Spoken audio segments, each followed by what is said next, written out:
നേരത്തെ കിടന്നോ? വന്നേ, അമ്മ കെട്ടി പിടിച്ചേണേ. നിന്റെ അച്ഛൻ ലേറ്റായിട്ട് വല്ലതും ഓടി വരണേ? ഒന്നുമില്ല, വല്ലപ്പോഴും. അച്ഛൻ നേരത്തെ വരാണെങ്കിൽ നമ്മൾ സിനിമയ്ക്കൊക്കെ പോകും. നിന്റെ PT മീറ്റിംഗ് കഴിഞ്ഞോ? ഓ, ഇന്നലെ കഴിഞ്ഞല്ലോ. അതിന് എന്നെ അറിയിച്ചില്ലല്ലോ. അല്ല, ആരെ കൂടെ വന്ന്? അമ്മ വന്നല്ലോ. ഞാൻ വന്നില്ലല്ലോ. അയ്യോ, ഈ അമ്മയല്ല, അവിടുത്തെ അമ്മ. ഏത് അവിടുത്തെ അമ്മ?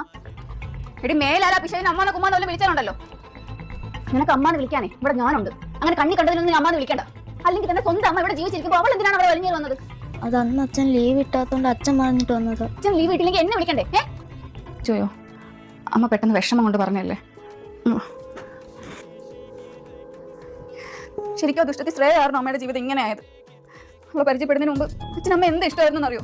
അവൾ ഒറ്റ ഒരുത്തി കാരണമല്ലേ മോൾ അവിടെ അമ്മ എവിടെയും താമസിക്കേണ്ടി വരുന്നത്. അവളെ നമ്മുടെ കുടുംബം തകരാൻ കാരണം. അതുകൊണ്ട് മോൾ അവളെ ഒന്ന് സൂക്ഷിക്കണേ. അവരുടെ ഇടയിൽ ഒരു കുഞ്ഞ് വരുന്നവരെ മാത്രമേ അച്ഛനും മോൾ ഇങ്ങനെ കൂടെ നിർത്തൂ. അത് കഴിഞ്ഞാൽ അച്ഛൻ അമ്മയെ ഉപേക്ഷിച്ച പോലെ മോളെ അവിടെ നിന്ന് അടിച്ചിറക്കി വിടും. അച്ഛൻ അങ്ങനെയൊക്കെ ചെയ്യോ? അച്ഛൻ അങ്ങനെ ചെയ്തില്ല, ആ പൂന്ന് ഉറപ്പായിട്ടും ചെയ്യും. ഇനി ഞാനില്ലാത്ത സമയത്ത് എങ്ങനെ അവൾ കാണാൻ വരുന്നെങ്കിൽ അവളെ കാണാൻ സമ്മതിക്കരുത്. അത് നമുക്ക് എങ്ങനെ പറയാൻ പറ്റും? ആര്യ ദക്ഷയുടെ അമ്മയല്ലേ? അല്ലെങ്കിൽ ഇപ്പൊ നമ്മൾ ഇത് പറഞ്ഞാൽ അവരുടെ റിയാക്ഷൻ എന്തുമായിരിക്കും? അതൊക്കെ ഞാൻ ഓൾറെഡി അടുത്ത് പറഞ്ഞു. ഇനി അവളെ കാണിക്കാൻ അവനെ കൊണ്ടുപോകില്ല. അപ്പോൾ നീ എന്തിനാണ് ഞങ്ങളുടെ മൊമെന്റ്സ് നശിപ്പിക്കാൻ വേണ്ടി ഇങ്ങനെ കടിച്ചു തൂങ്ങി നിൽക്കുന്നത്? ഇതേ എന്റെ ഭർത്താവിന്റെ വീടാണ്. നിനക്ക് ആരുമില്ലാത്ത തള്ളയുടെ അങ്ങ് നിന്നാ പോരെ? ഞങ്ങളുടെ ഹാപ്പിനെസ്സും കൂടെ കളയാൻ വേണ്ടിയിട്ട് സമയം അടുക്കുമ്പോൾ എനിക്ക് വരാൻ താല്പര്യമില്ല എന്ന് പറഞ്ഞിട്ട് അമ്മയുടെ കൂടെ അങ്ങ് പോയി നിന്നാ മതി, കേട്ടല്ലോ? ആരുടെ കൂടെ നിൽക്കാനാണ് ഇഷ്ടം? അച്ഛൻ്റെ കൂടെയാണോ അമ്മയുടെ കൂടെയാണോ? മോള് പറയുന്നത് ആര്യയുടെ കൂടെ പോകണമെന്നാണ്. മനസ്സിലാക്കില്ലെങ്കിലും എന്റെ മോൾ എന്നെ മനസ്സിലാക്കും. അവർക്ക് വേണ്ടിയിട്ടാണ് ഞാൻ ജീവിക്കുന്നത് തന്നെ.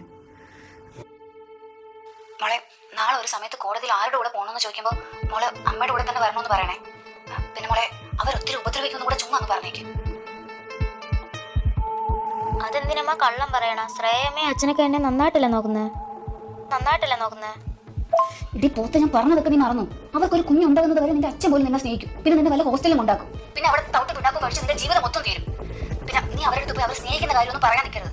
അമ്മയുടെ കൂടെ വന്നാൽ ഡെയിലി നിനക്ക് ചോക്ലേറ്റ് ഐസ്ക്രീം ഒക്കെ വാങ്ങിത്തരാം. പിന്നെ എത്ര നേരം വേണമെങ്കിലും ഗെയിം കളിച്ചോ. എന്നാലും അമ്മ ഇങ്ങനെയൊക്കെ പറയണോ? എന്റെ കൂടെ വരില്ല, അച്ഛന്റെ കൂടെ പോകും എങ്ങാനും പറഞ്ഞ ഞാൻ അപ്പൊ തന്നെ റോഡിൽ ഇറങ്ങി ഏതെങ്കിലും ലോറിയുടെ മുന്നിൽ ചാടും. അയ്യോ അമ്മ അങ്ങനെ ചെയ്യില്ല. അമ്മ പറയണോ ഞാൻ കേട്ടോളാം. നല്ല മോൾ ഇവിടെ എത്തിയിട്ട് വേണം നിന്റെ അച്ഛനെ ആ പിശാചിനെ ഒരു പാഠം പഠിപ്പിക്കും. കഴിയുമ്പോൾ ഒറ്റ കാര്യം പറഞ്ഞിട്ടുള്ളൂ, നമ്മളെ പൊന്നുപോലെ നോക്കണം. ഇപ്പൊ മോള് പറയും ആരുടെ കൂടെ പോകണം? എനിക്ക് അച്ഛൻ്റെ കൂടെ ശ്രേയമായിട്ടൊന്ന് നിന്നാ മതി.